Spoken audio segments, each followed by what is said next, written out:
اب تھوڑی بات اور بھی سن لیجئے کہ کچھ اسباب ہوتے ہیں تنگ دستی کے، عموماً ہمارے اندر وہ عادتیں ہوتی ہیں اور ہم کہتے ہیں جی کہ تنگ دستی بہت ہے۔ ہمیں چاہیے کہ جن چیزوں سے تنگ دستی ہوتی ہے ان اعمال کو چھوڑ دیں۔ پہلا عمل، کھڑے ہو کر جوتے پہن کر ننگے سر کھانا کھانا۔ آج کل شادیوں میں، دعوتوں میں ایک عام سی بات ہے، جوتے پہنے ہوتے ہیں، ننگے سر ہوتے ہیں اور کھڑے ہو کے کھانا کھاتے ہیں۔ اس سے اللہ تعالیٰ رزق میں تنگی فرما دیتے ہیں۔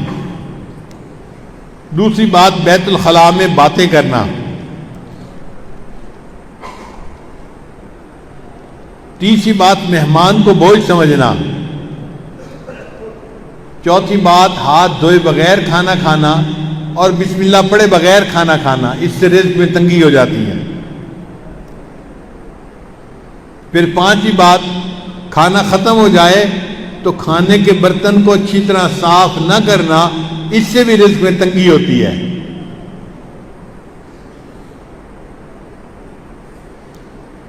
پھر چھٹی بات، مسجد میں دنیا کی باتیں کرنا۔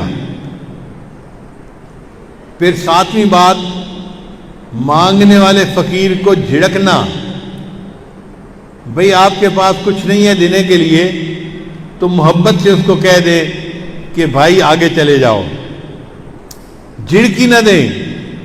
کئی لوگ اس فقیر غریب سمجھتے ہوئے اس کو جھڑکنا شروع کر دیتے ہیں، تجھے کہا نہیں، تو نے سنا نہیں، جاتا کیوں نہیں؟ تو فقیر کو جھڑکنے سے خود بندہ رزق کی تنگی میں مبتلا ہو جاتا ہے۔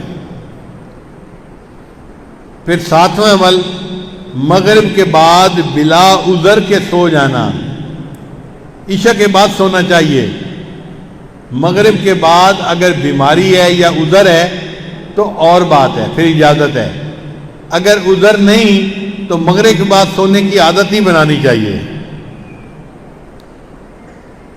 پھر 10واں عمل جس سے رزق تنگ ہو جاتا ہے، بغیر عذر کے نماز قضا کر دینا۔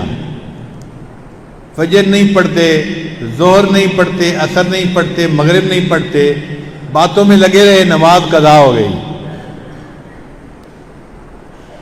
پھر 11واں عمل جس سے رزق میں تنگی آتی ہے، جھوٹ بولنا۔ اور آج کل تو جھوٹ بولنے کی ابتدا ماں باپ بچے سے ہی کر دیتے ہیں۔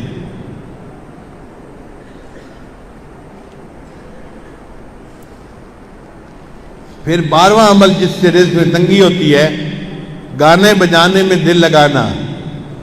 گانے پسند ہوتے ہیں تو آپ دیکھیں گاڑیوں میں ہر وقت ٹوں ٹوں ہوتی رہتی ہے، گانے لگے ہوئے ہوتے ہیں، میوزک لگی ہوتی ہے۔ پھر 13واں عمل جس سے رزق میں تنگی آتی ہے، اولاد کو برا بھلا کہنا۔ کچھ جاہل ماں باپ کو اولاد کو گالیاں دینے میں مزہ آتا ہے۔ ماں ہے تو گالیاں دیتی ہے، باپ ہے تو گالیاں دیتا ہے۔ اولاد کو گالیاں دینے سے اللہ تعالیٰ بندے کو رزق کی تنگی میں مبتلا کر دیتے ہیں۔ اس لیے غصے میں بھی اولاد کو دعا دینی چاہیے۔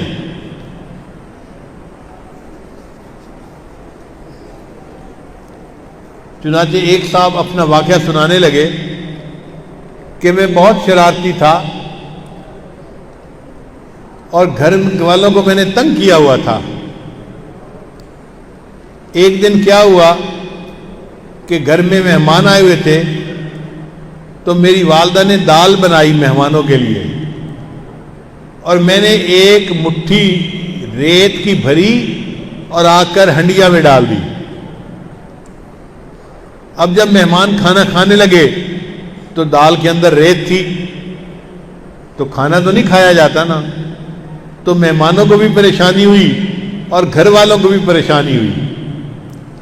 اب جب گھر والوں کو پریشانی ہوئی تو میرے والد تو غصے میں کہ جس نے یہ کیا ہے میں اس کی پٹائی کرتا ہوں۔ کہنے لگے کہ میری والدہ کو پتہ چلا تو میری والدہ نے پتہ کیا کہ یہ کام کیا کس نے ہے، تو ماں کو بچوں کا پتہ ہوتا ہے، اس نے کہا کہ فلاں نے کیا ہوگا۔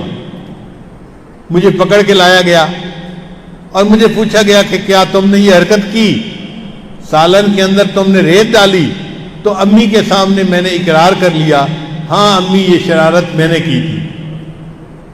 کہنے لگے کہ یہ شرارت کا جب میں نے اقرار کیا تو غصے میں میری ماں نے مجھے کہا، اچھا تو نے مہمانوں کو تکلیف پہنچائی اور سالن کے اندر تو نے ریت ڈالی، اللہ تعالیٰ تجھے حرم کا امام بنا دے۔ تو وہ کہتے ہیں کہ اللہ نے میری ماں کی دعا کو قبول کر لیا اور آج اللہ نے مجھے دونوں حرم کا امام بنا دیا۔ یہ واقعہ کس کا تھا؟ قاری سدیس کا تھا جو حرم کے امام ہیں۔ انہوں نے اپنی زندگی کا واقعہ سنایا کہ میں نے یہ حرکت کی تھی، میری والدہ نے مجھے بد دعا دینے کی بجائے دعا دی تھی، بیٹا اللہ تجھے حرم کا امام بنا دے، اور آج میری ماں کی دعا قبول ہوئی اور اللہ نے مجھے حرم کا امام بنا دیا۔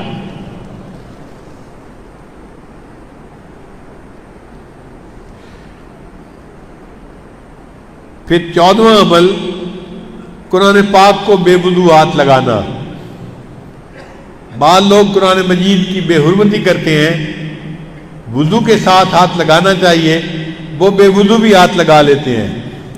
تو بے وضو ہاتھ لگانے سے اللہ تعالیٰ رزق میں تنگی پیدا فرما دیتے ہیں۔ 15واں عمل، غیر محرم کو بے دھڑک دیکھنا۔ بعض نوجوان سمجھتے ہیں کہ ہوتا تو کچھ نہیں، تو غیر محرم کو دیکھو مزے اڑاؤ۔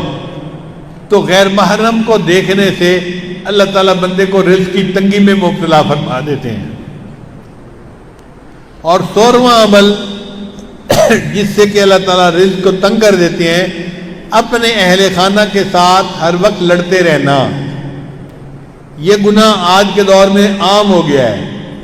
جس گھر میں دیکھو خامد بیوی پہ برس رہا ہے اور بیوی بھی چپ نہیں کرتی، آگے سے کوئی نہ کوئی جواب دیتی رہتی ہے۔ اس نوک جھونک کے بدلے اللہ تعالیٰ رزق کی تنگی میں مبتلا کر دیتے ہیں۔